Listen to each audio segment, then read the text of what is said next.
to the utmost. What's up, everybody? I'm Dr. Brian Utley. I'm Dr. Justin Utley. And welcome to the utmost. Yes, man. We are excited to bring this podcast to you. Got an excellent guest today. If you're from Decatur and you don't know who Quincy Carter is, you've been living under a rock. It must be two sides. There you go. Quincy Carter.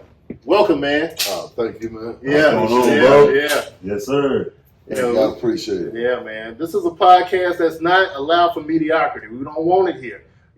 God has given you the talents, and it's our responsibility to get it to the others. Bring them on out, yep. So be sure to like us, follow us, subscribe to us, do it all. Let's check out the paraphernalia right there. That's nice, man. Yeah, we can go to YouTube, Spotify. Follow us. Go find us. We there. Okay. Yeah, man. This is a podcast. We're going to talk about Quincy Carter and his accolades, but it's more than that. It's deeper than that. What we want to do is talk about the man, the myth, and the legend. Okay, we want to talk about the athleticism.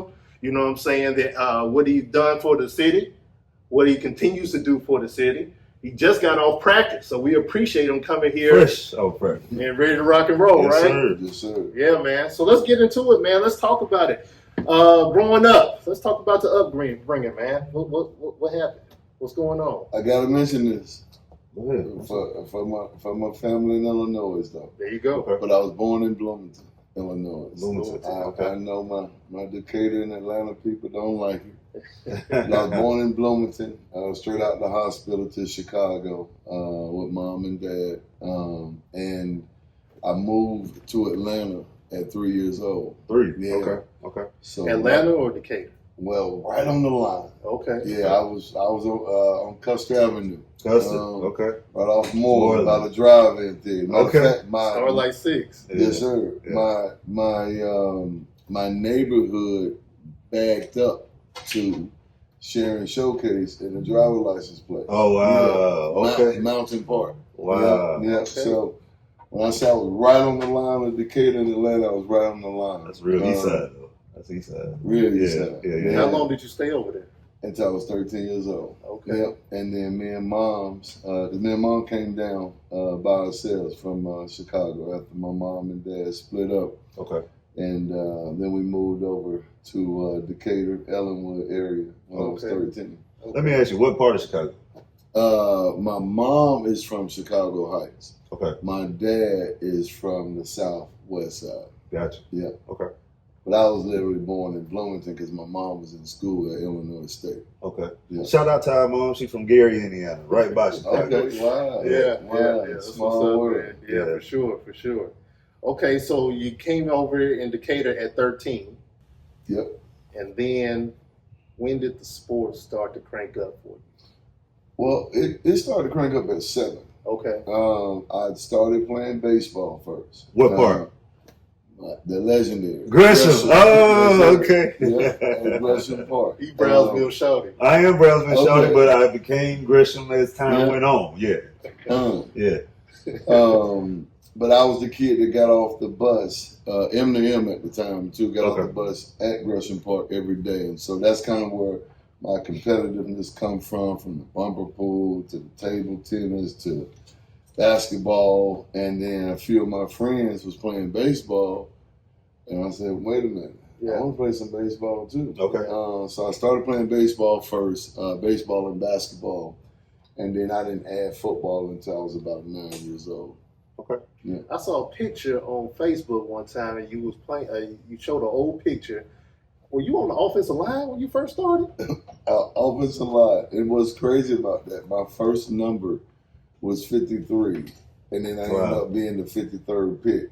Okay. In the 2001 NFL. That's crazy. You can't make that up. No, you can't make that up. That's crazy. Yeah, so I played offensive line, defensive line first. I was a chubby kid growing up. Okay. When did all that change? Probably about, I said when I started getting a little bit taller, 11, 12. Okay. Yep. And then I started offensive line, defensive line. Then it was kind of went to linebacker and safety a little bit and tight end. Okay. And then I was always a pretty good pitcher and always wanting to throw. Right. And so my last year actually park ball because I wanted to play quarterback so bad to prove that I can play quarterback. I played Metro. You remember Division? Metro? Yeah, I played Metro my last year. And ended up playing quarterback right before I went to high school. So who gave you the opportunity? Because I know that ain't easy just to walk in and say, I want to play quarterback. Yeah. How did that happen? Bugging Coach Calvert. I don't know if you remember the legendary Coach Calvert, but bugging him. Yeah. And finally, he gave me an opportunity next year. Because I bagged up, and y'all know this name, Roy Johnson. I bagged up Roy Johnson, Michael Johnson from Redan, Hall of Famer too, by the way, at Redan. I bagged up him, 10, 11, and 12. But I wanted to play so bad, they let me play Metro. Wow.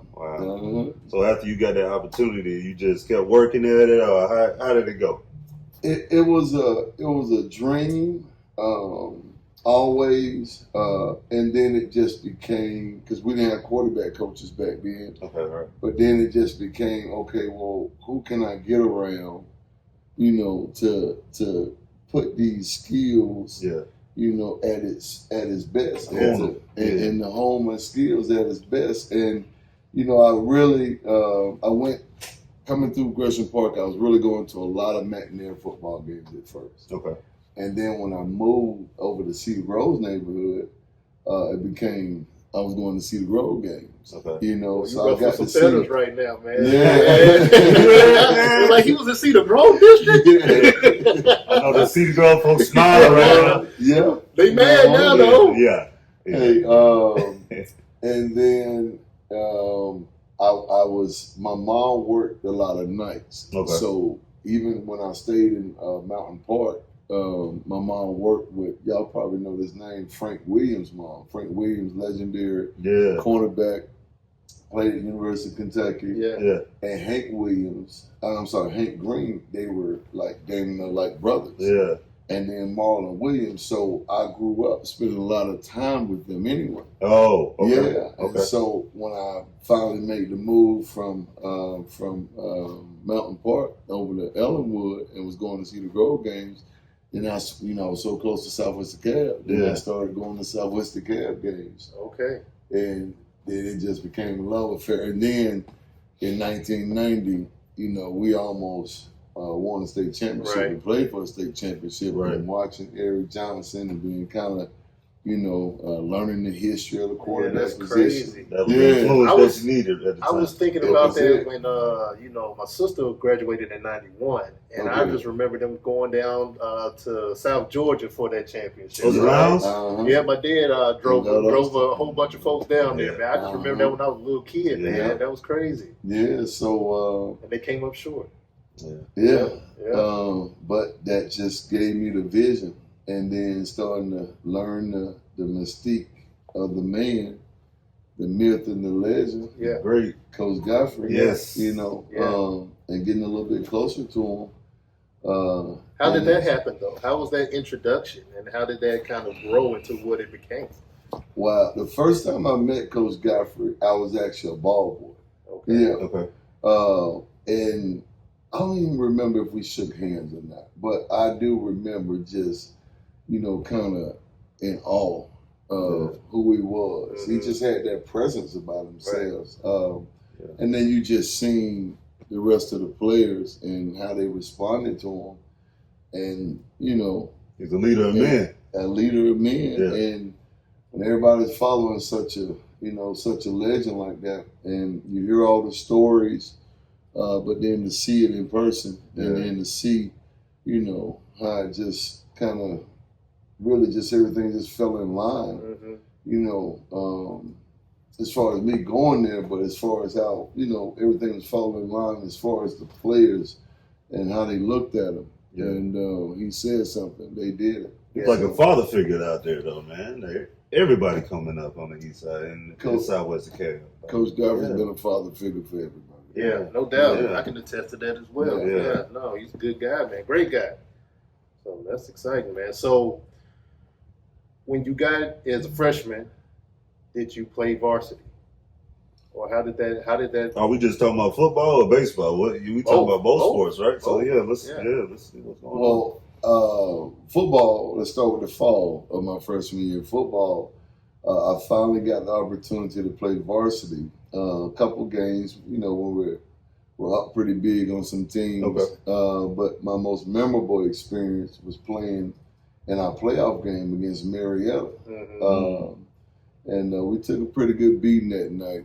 But to play, kind of partly the last part of the third quarter and playing in the fourth quarter and getting on that field, and actually Eric Zaire's the quarterback too. Yeah.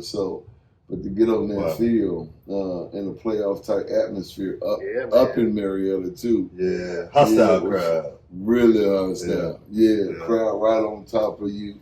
Actually, they had one of those stadiums. I think it was only 3 sides, but that end zone side had all the had the big student section in it though. But it was cool. But that was my most memorable moment. Yeah. So, and let's talk about baseball then. How did that go? Oh, it hit from the start. Okay. I was able to showcase my skills as a freshman. Nice. I kind of hit down towards the lineup, maybe 6 or 7 or something like that. But I was one of our everyday players though to start. Yeah. Now, I know, especially in today's climate, there's a lot of training involved. There's a lot of kids getting extra training outside of practices and whatnot. How did that go for you?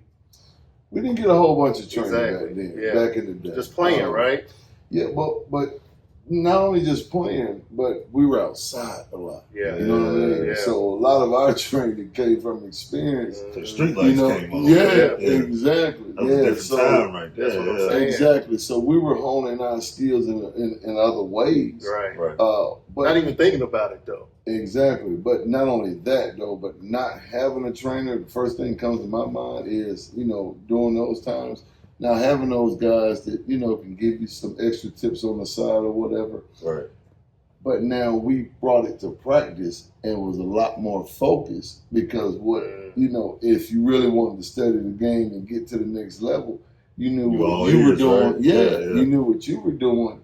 At home in the neighborhood, you had to hone those skills some kind of way. So how can I go to practice and learn and get better and learn from somebody who knows better? Who knows better than us. So would you say that the way today of how the training system is, where everybody got personal trainers or personal coaches getting training all year round, or something like a perfect game when they playing baseball all the time, or doing something involved in that sport, do you think is overkill, or you think is what do you think? You host a lot of camps too now. I do. Yeah, I do. It's kind of twofold because me being a 2-sport athlete, the guy doing this time period right now, right, practicing in the mornings for football, and then going out and playing a baseball game and preparing and playing a baseball game. But now, I'm thinking about my schedule right now, but to add that training piece onto it, I think you just got to be strategic with it. You know what I mean? Yeah. Who are you training with? Right. What are you learning? Right. While you train, what position are you playing? Right. For me being a quarterback and then now being a quarterback coach, I always try to go talk to my coaches that, the quarterback is coming from. Right. So I can understand your steps. Mm-hmm. You know what I mean? I can understand if, hey, if we're taking a 3-step drop, do you want me to drop that left foot back first? Or are we pushing off that left foot? Right. I want to teach you both ways. At a certain point in my training, I want you doing what that coach wants you doing on the field. So I think what we have to, kind of wrap up that question, I think what we have in today's climate is a bunch of coaches teaching us things that sometimes are not game relatable, but it looks good, to get that dollar out you. Mm-hmm. And not only is it not game relatable sometimes, now we're doing things outside of what maybe the coach may be asking you to do. Gotcha. And so that's, where those worlds kind of clash. Gotcha. Yeah. So now it needs to be a more collaborative effort. If you really care about the If you kid. really care about if the you're a trainer, you really care about the kid. If it's not about the money, Right. right? And you're really honing in on your craft as the trainer, then okay, you're gonna show them some new things to maybe try. But then you're gonna be asking the coach, hey, you know, when I take this, say if you're a cornerback, I'm taking this back pedal. Do we kick step first? You know, when we come back, or do you want your feet planted on the ground, drop it back? You know what I mean? Right. In your back pedal. So so that's where, you know, those worlds kind of get mixed up. And then answer the latter part of your question. I do think it's a overkill at times when you're not allowing the kid to rest his body in between sports. You know, you're not allowing your kid to learn about nutrition, to learn how to eat healthy, to learn how to, you know, take care of your body. Are we getting enough water intake? Are we icing? You know what I mean? Are we stretching? You know what I mean? And to bring that into play, you know, we as a chiropractor, we seeing all types of kids come in with those injuries. It's overuse. Yeah. So to bring it to that, So there's some clubs, and like I said, I can speak from soccer standpoint. They practice it 4 days out the week, bro. Mm-hmm. Hour and a half. Yeah. And what are you teaching them? Yeah. You know, that's the key. Are they just playing, or are they actually learning something? Exactly. Yeah. My daughter plays volleyball, club volleyball out in Texas, and I think they're not the most competitive team when it comes to tournaments, but she's developing. Mm-hmm. I can see it. Right. You know, they've got the strength and conditioning aspect of it, training aspect of it, and then the skill set coach. Okay. You know, and we're only going twice a week. Yeah. You know what I mean? Yeah. And then we take things home To work on. Exactly. Those Providing that structure. Those details. Yeah. Exactly. Mm-hmm. So it's the type of training. What type of training you're getting? How much it is? Are you taking care of your body? The nutritional aspect of it. But it's a whole total game out here. Yeah. Yeah. Going into your sophomore year, and before we won state, Mhm. congratulations again on that. But going into that, what were some of the trials and tribulations that it took to get to that level?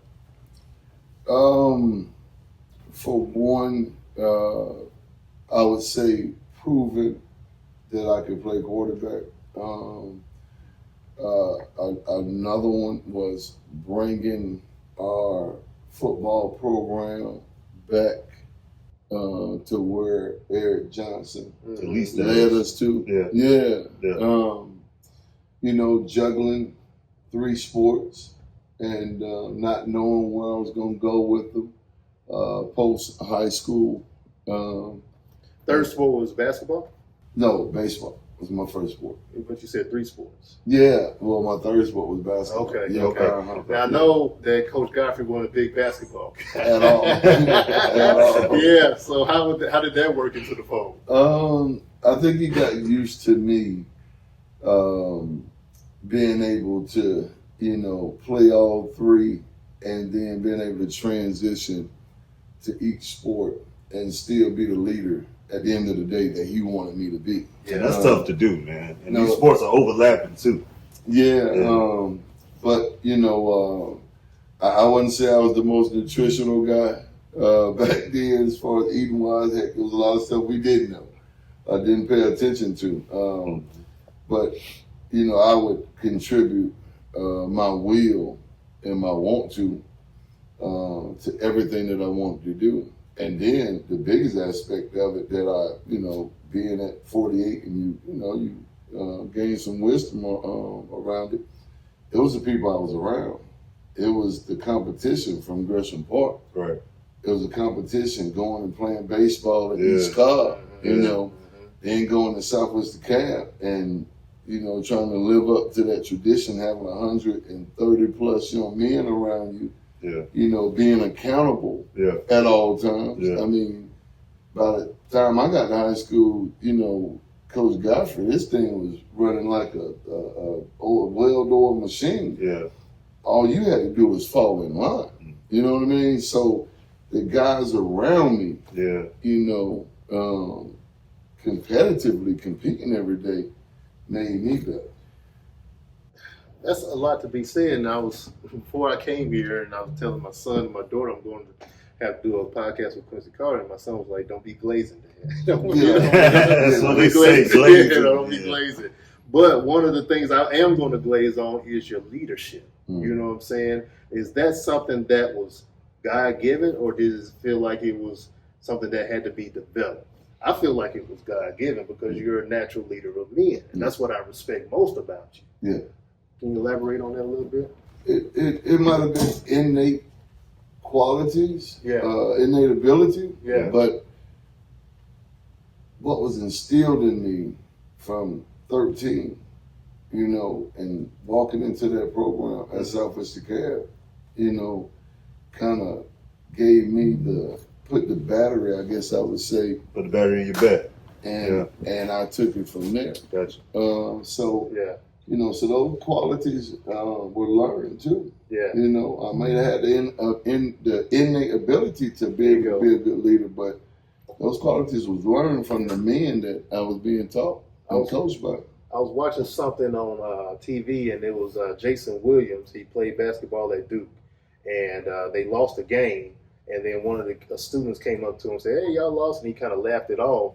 But then Shane Battier came out of nowhere and said, "That's not how Duke talks." You know what I'm saying? Or how Duke acts. You know what I'm saying? You need to change that. So it seems like you saw the culture and then you took it to heart. You see what I'm saying? Yeah, you took it seriously. Like this is something that don't need to be taken lightly. Yeah, at all. And we ain't bringing Duke up because it's Georgia. Yeah. All day. All right. Hey, get them right, man. Yeah, I had to bring it back. I'm just saying, man. That's the point, though. No, but that's and it's funny you mentioned a tradition like Duke too, but I could see, you know, similarities in that. A legendary coach, Right.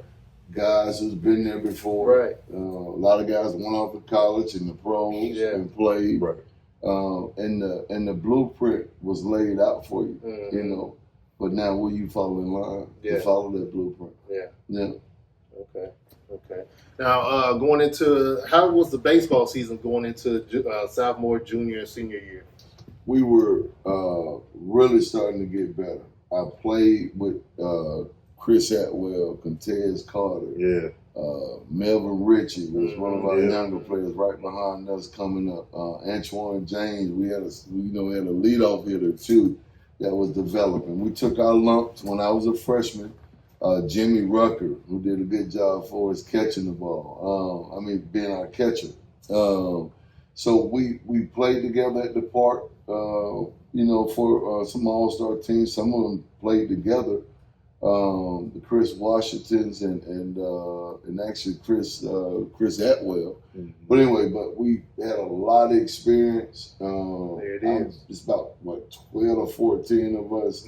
Played a lot of park ball, played a lot of summer games. And we really started to develop a really good team. And Coach Goodwin not gonna like this one, but ended up winning the region. And back then, the Dunwoody's, the Reedans, don't forget about Matt Nair and Coach Williams. Okay.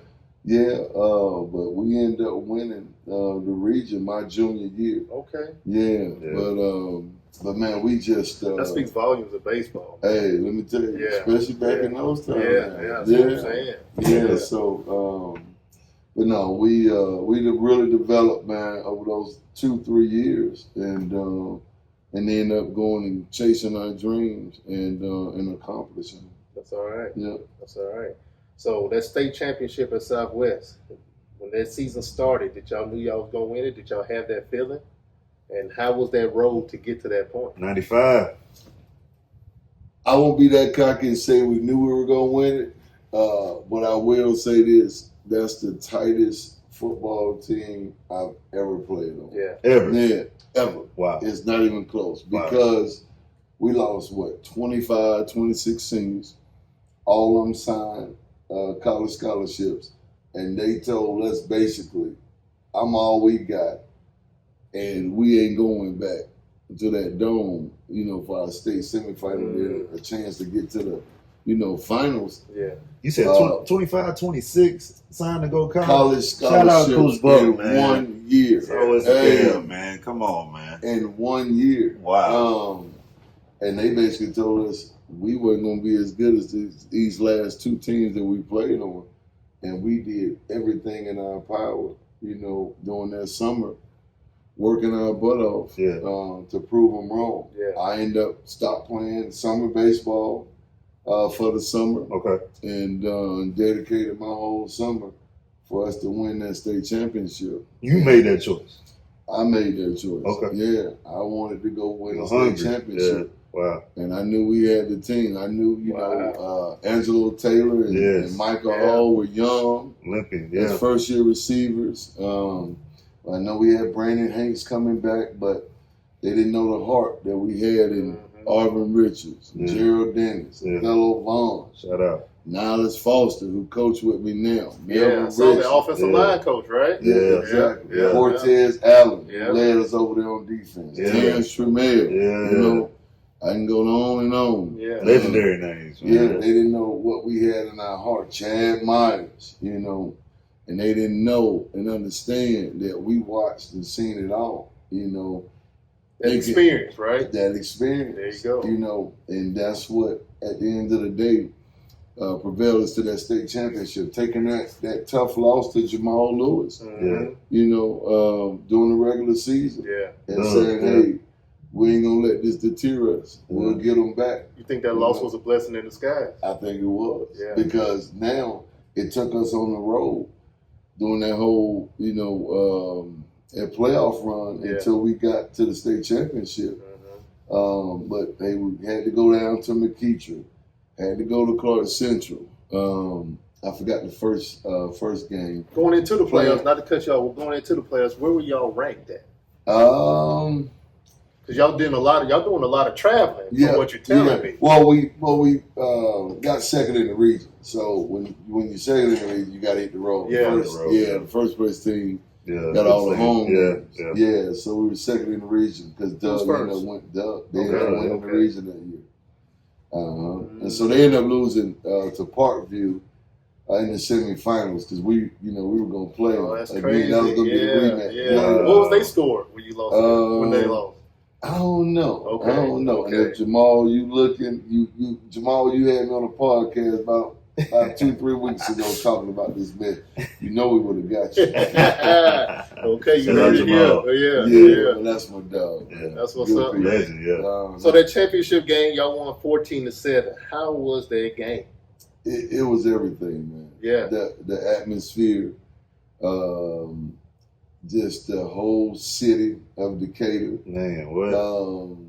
I was out there. I was number 9 years old, man. Those was some great times, man. It was. Generations of families, just seeing everybody, just all around that stadium. Blue and gold. People didn't even get in the stadium, and they was all around the fence outside the stadium.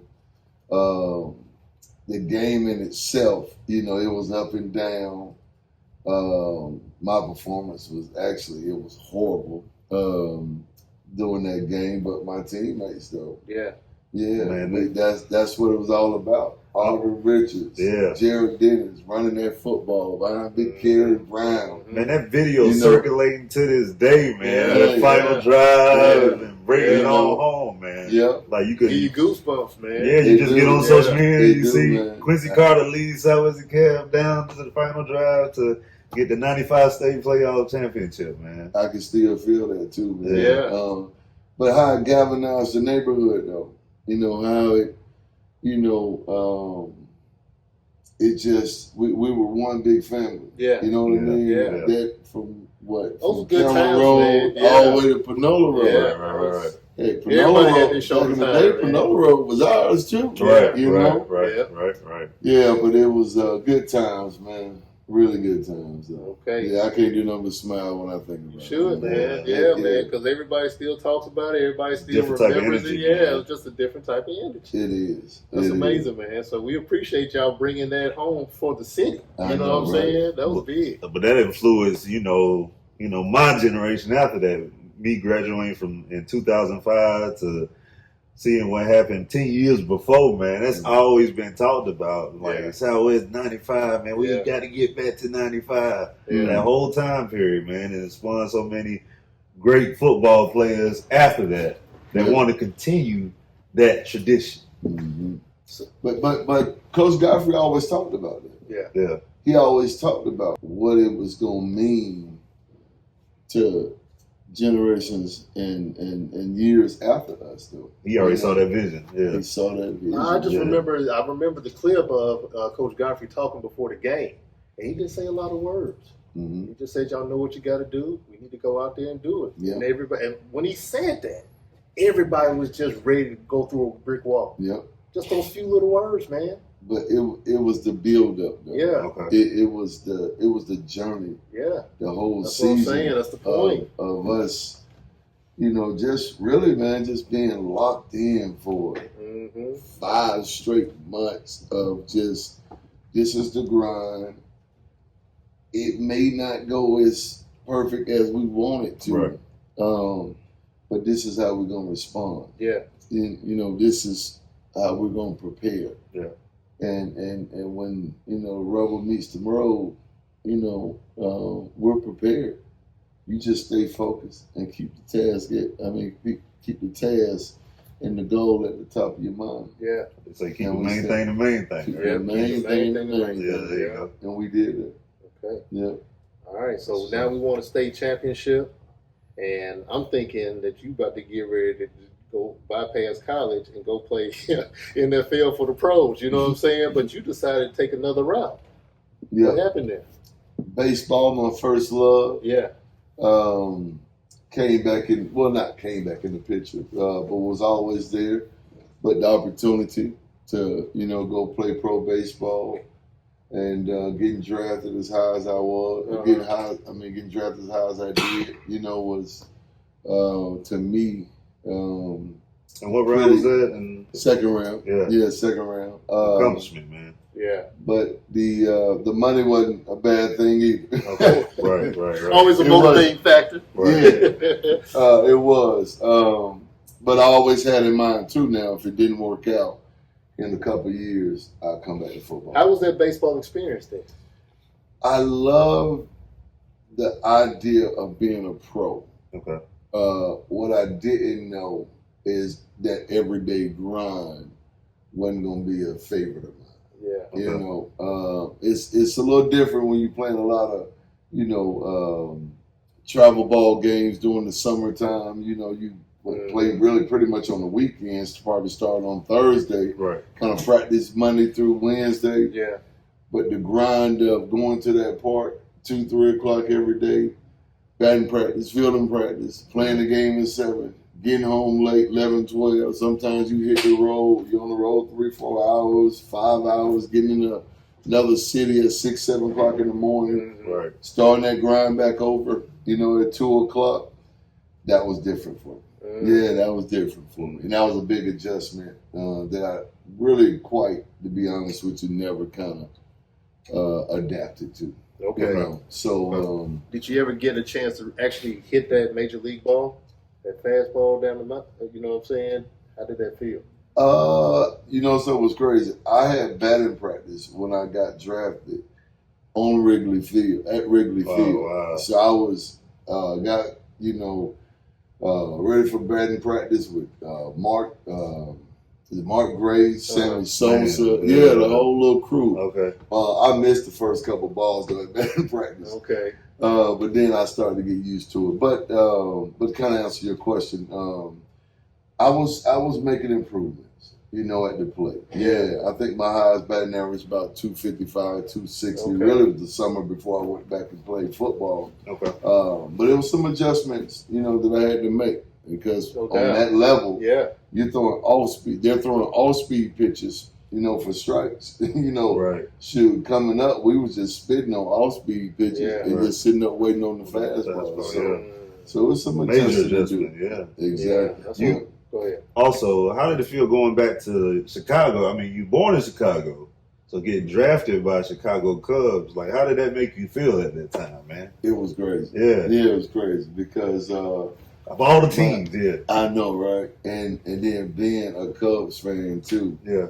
But having my family, my aunts, because I didn't grow up around a lot of my family. Okay. You know, because I moved down yeah, to Georgia, so pretty much all my family stays in Chicago. And then having them being so excited for me, but remembering so many games, me and my granddad used to watch during the summer times, because after baseball was stopped from about 7 to 12 years old, we stopped in June right before All-Stars and all that kind of stuff. But then I would go to Chicago for the rest of the summer with my grandparents and everything. That's cool, man. And so I know, right? That's And what's then me and my granddad just remember how many games we watched together and all that. That was pretty cool. Yeah, it was. That's what's up. Were the White Sox a thing back then, or it was more so the Cubs? They were, but I got birthed into the Cubs, the Bears, and the Bulls. Okay. You know what I mean? So, Yeah. so it was some big White Sox fans. Okay. But, you know, grandma watching One Life to Live, or, you know, her soap opera. Stories, yeah. And then we watched the Bozo Show, and then it was the Cubs game. Yeah. You know what I mean? Yeah, exactly. Oh, Harry Carey. Yeah, Harry Carey. Yeah. All right. So after, so the transition from baseball back to football, how did that play out? It was taxing on the body. What made you do it because though? I mean, how did that all pan out? How did that go? The love for football never stopped. Okay. Yeah. Sitting out that season in '96 and '97 was killing me. And then coming home, not doing anything as far as sports wise after baseball season, and then just watching college football games. Yeah. Enough was That driving you crazy. Yeah, driving me crazy, man. So how did it go? Did you just make a phone call, say, hey, like Michael Jordan, you send a fax saying I'm back, or what? How did that go? It was a process. I started sneaking to Georgia football games. Okay. Florida State it was one of my schools coming out. They kind of had a quarterback situation settled. Okay. I knew Joe Hamilton was at Georgia Tech, and the Georgia situation started getting interesting because Mike Bobo was getting ready to leave. Bobo, okay. Yeah. So me and old Jonas Jennings and a couple teammates, eventually they'll be my teammates, started going to the Georgia games. And then after that,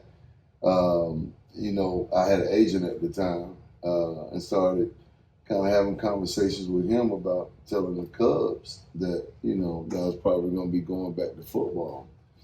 So then I, gave Clemson a shot as far as seeing what they had in the next few years. But then, so those conversations started to happen.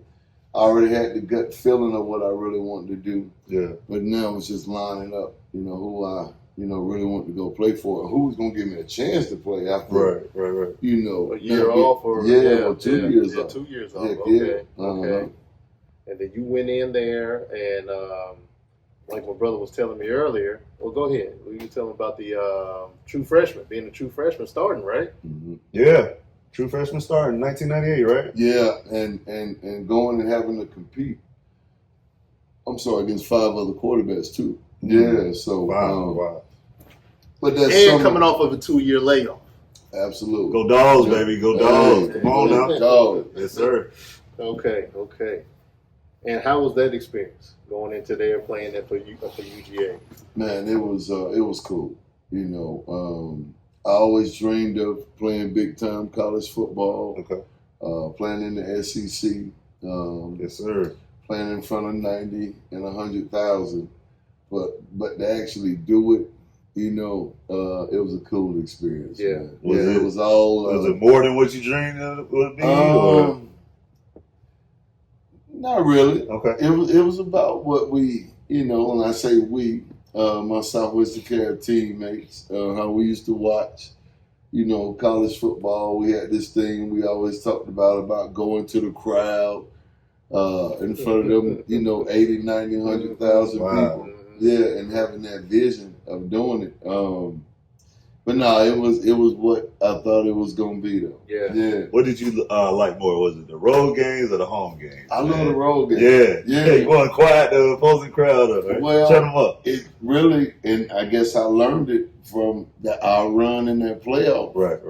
You know, with Southwest DeKalb. Yeah. But I love the road game. I love us being at a hotel. Okay. You know what I mean? The whole experience. Yeah. Okay. You know, having you walking up out the hotel, fans cussing you out, this and that. You going, you know, on the bus to LSU. Atmosphere was crazy. Death Valley. Death Valley was sick. You go, your bus goes behind the stadium, and it's so close. It's probably about wall to wall right here. Yeah. And they got fans that rock your butts on your way That's to crazy. your locker room. Yeah. But having that, you know, in your ear, that's fun. you know, I love those me against the world experiences, man. And then your team, you can feel it, especially being, a captain and leader. Close You together. can feel it. Exactly. Yeah. You can feel it between your team. They're like, hey, man, we ain't really, you know what I'm saying, got a few little fans here. Right. You know, it's us right here. You can feel that right there. Yeah. How was the leadership transitioning from baseball going into UGA, and how did you make that transition? It never left me. Yeah. You know what I mean? Being, you know, and you knew how to command the huddle and everything. Everything felt like just what got instilled in me at 13. Yeah. And I keep saying this, people, you know, ask me about, you know, I've got a lot of respect for Coach Parcells. And they always ask me about Bill Parcells and playing for him. Yeah. And it was great. It was all what it, was supposed to be. He taught me other things about the game. But my leadership and my foundation of what I was about, it came from Southwest DeKalb and Coach Godfrey, man. Shout out Coach Godfrey. Yeah, man. So it was still in me. You know what I mean? It was still in me when I made that transition to college. Yeah. What was your best game at UGA, if you can call out one? Everybody want to say it was the LSU game down in Death Valley on the road. Mm-hmm. But to me, it was a Kentucky game. Yeah. As a freshman, and not being on not having my A game, throwing the football, but to be able to run too. And then beating a number one draft pick in Tim Cal. So that kid on the road, another game on the road. What you think about the dual threat quarterback? I love it. Yeah, I love it. Because I feel like sometimes they try to put you in a box. Or can you run or can you throw? But I mean, why you can't just bring them together to make this beautiful thing happen? Well, they don't have a choice now. Yeah, right. Because these big old 6'3", 255, 60-pound, 4'3", 4'4" demons running after you. Yeah, you better be moving around. You better be they built different now, ain't they? Exactly. They built different now. Wow. Okay. So UGA is gone now. So you done played your time at UGA. And now you're about to make that transition to the next level. Yeah. How did that go? Yeah. It was a process because me leaving Georgia was a shock for a lot of people. Yeah. Why did you want to leave Georgia so early? I thought my time was up. I did. What made you feel that? Well, me and Coach Donna had a really, really close relationship. And with him getting fired, and having a new coach come in, it being my senior year, a local hero down the road, David Green, was behind me, right from Snellville, Georgia. We had a lot of people graduate that, that was pretty good, significant contributors to our team. Okay. And I just didn't think we were going to be as good as we were coming in, to this to my senior season, and then the other factor is that I was 23 too at the time. Yeah, because you sat out 2 years already. Exactly. This wasn't like the NIL time either. Right. Right. So get some money, man. You already got contract with the Cubs, and you went back to school. Well, and you play a couple bad games your junior year. that money ain't coming in like it used to. But you know what I mean. But anyway, I got you. But it had ran its course, Yeah. and it was my time, and praying too, and getting that feeling. Mm-hmm. So I had to make a tough decision, but it was time to go. Okay. Yeah. Let me just touch on that for just a second. You know, right now, every time that if you follow Quincy, you'll see every morning he's got some type of motivational or prayer in the morning and whatnot. When did that faith kick in for you, or when did you embrace it? I mean, I know we all brought up in the church and kind of going that route, but when did you start really feeling that? Well, I felt God's spirit for the very first time getting baptized in New Birth. Okay. And I was able to really, really feel God's spirit. You get baptized and you think you just getting cold water on Little you. plunge, You don't feel God's spirit after that. You didn't do it right, or He didn't touch you. But anyway, that was my first time. When was that? I was 13. Okay. Yeah, I was 13. Can't think of the year right now. That's but cool. I do know I was That's cool. 13. Yeah.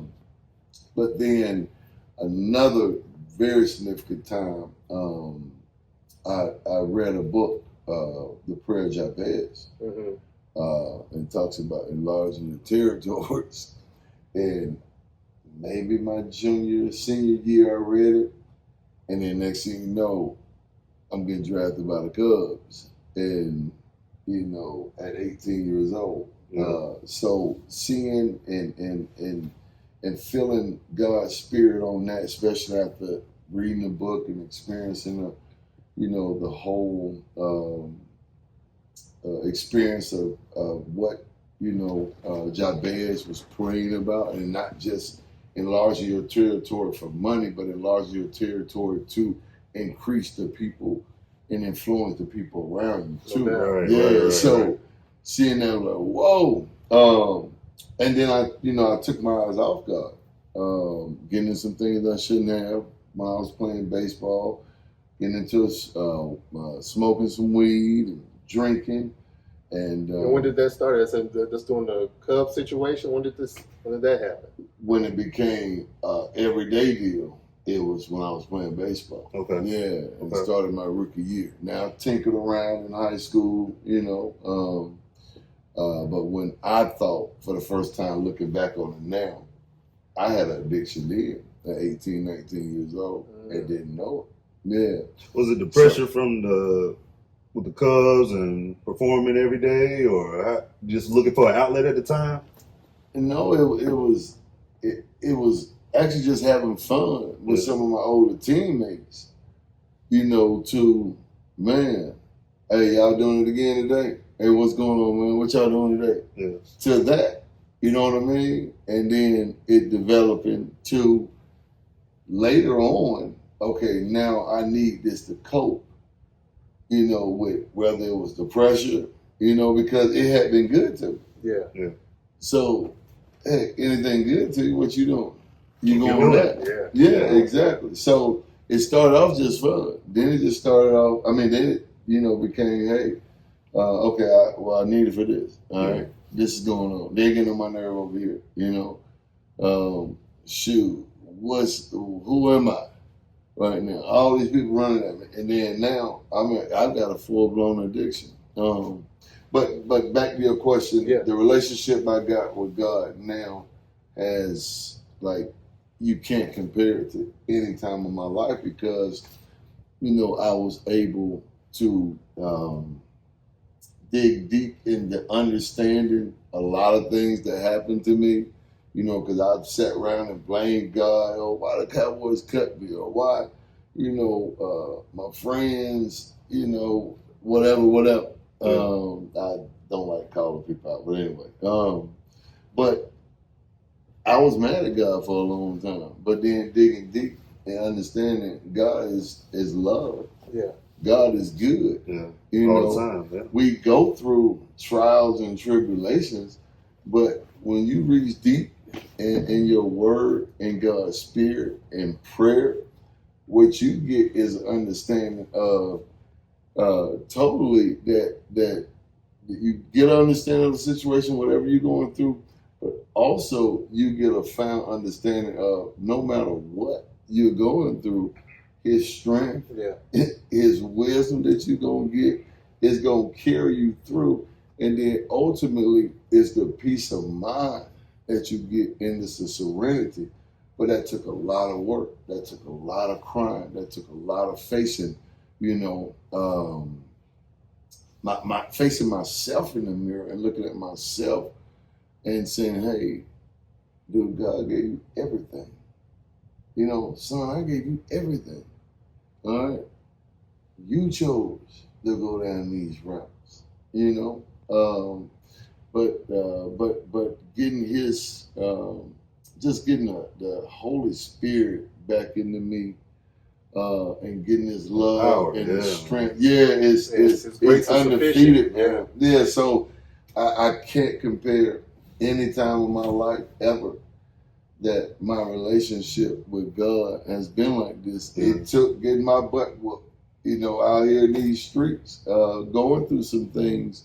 Hold on, man. We coming back to that, man. We still got to talk about these Cowboy days, man. Okay. We're going to come back, man. Hey, that's some good stuff, man. I was getting ready to go in the doodle around in me. Better yet, now word from our sponsor. That's good time. Yeah, man. Okay, so we're going back and let's talk about the Cowboy days. Okay, we back to that. Get drafted, right? Yeah, you get drafted. Yeah, let's talk about that. Let's talk about that energy, man. Man, like I said, I chose to come out in the draft. Man, I just remember my back.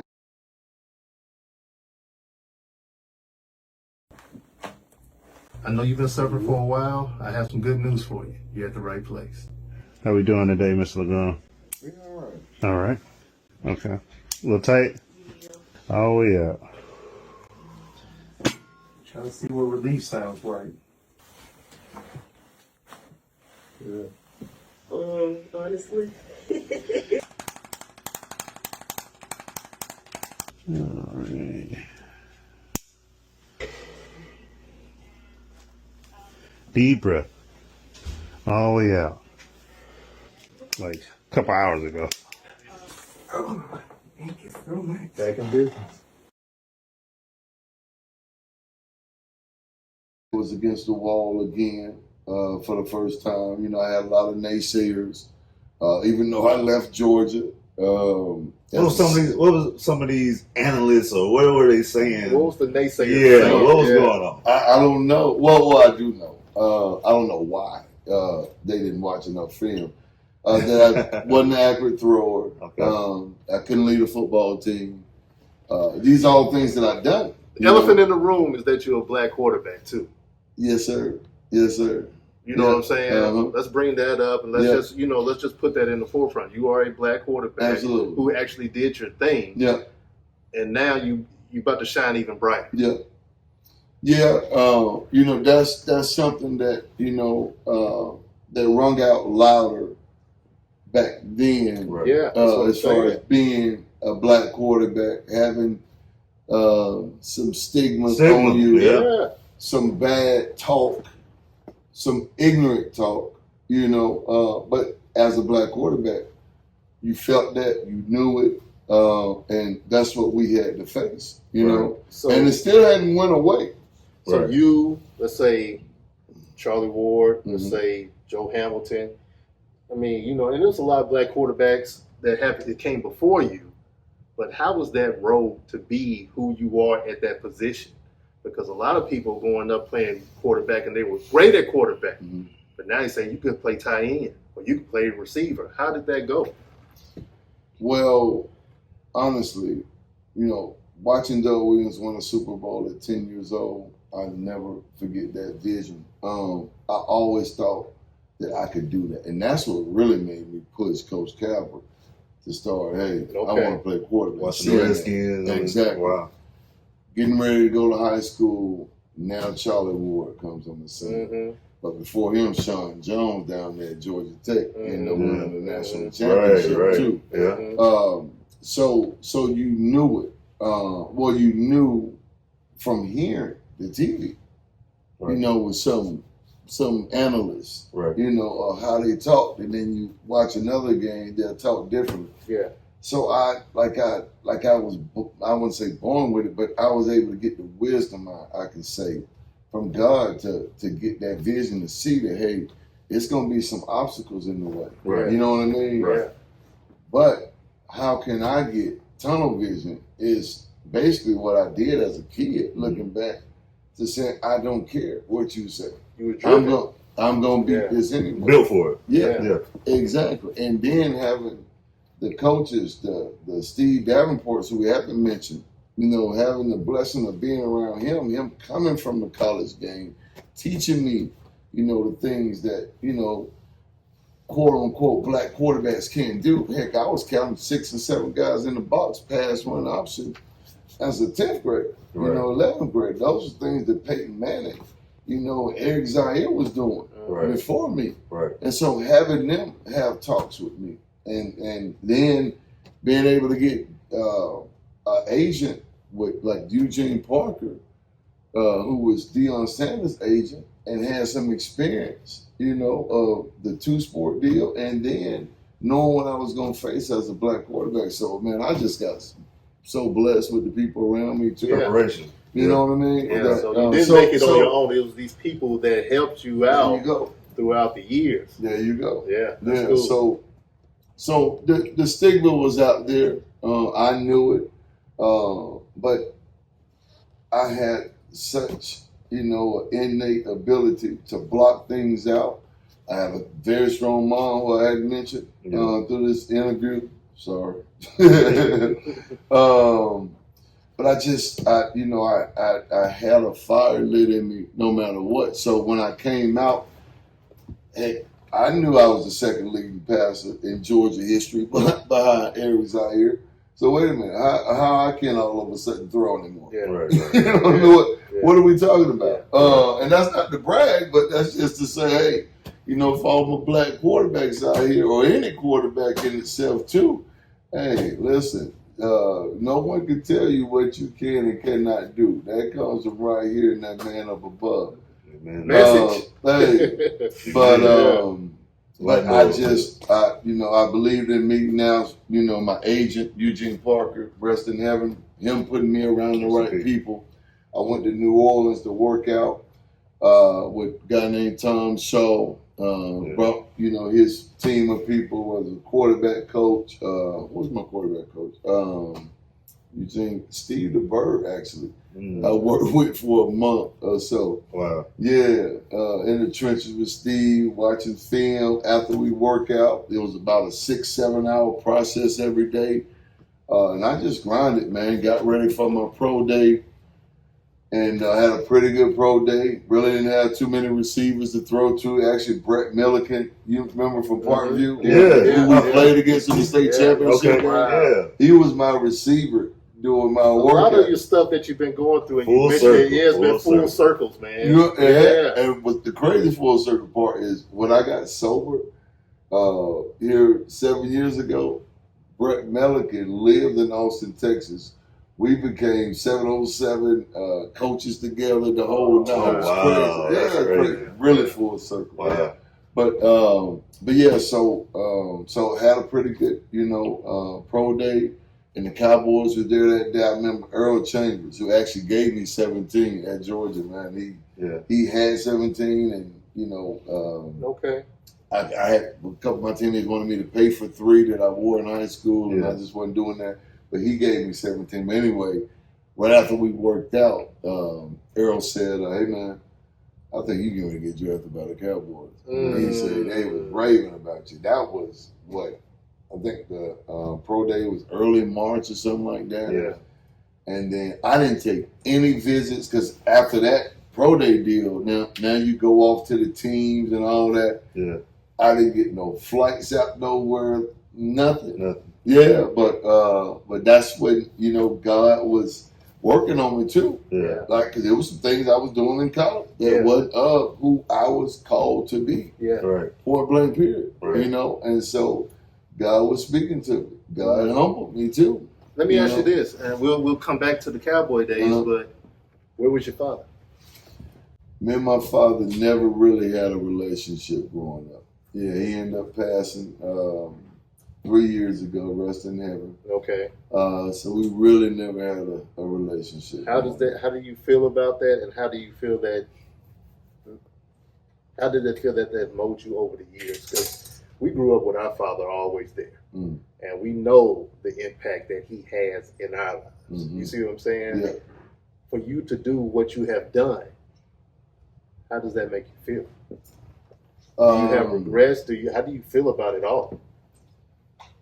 You know, it's kind of twofold. I thank God for having a stepfather who came into my life at right around 13 when we moved out of Mountain Park. Okay. Shout out to Tommy, who did a lot for my mom. I grew up blocking it out.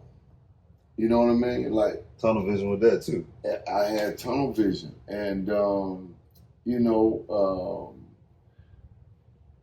don't have too many memories of saying growing up, "Oh man, I really miss my dad." And you know how you hear stories of kids not growing up with their fathers and having those moments.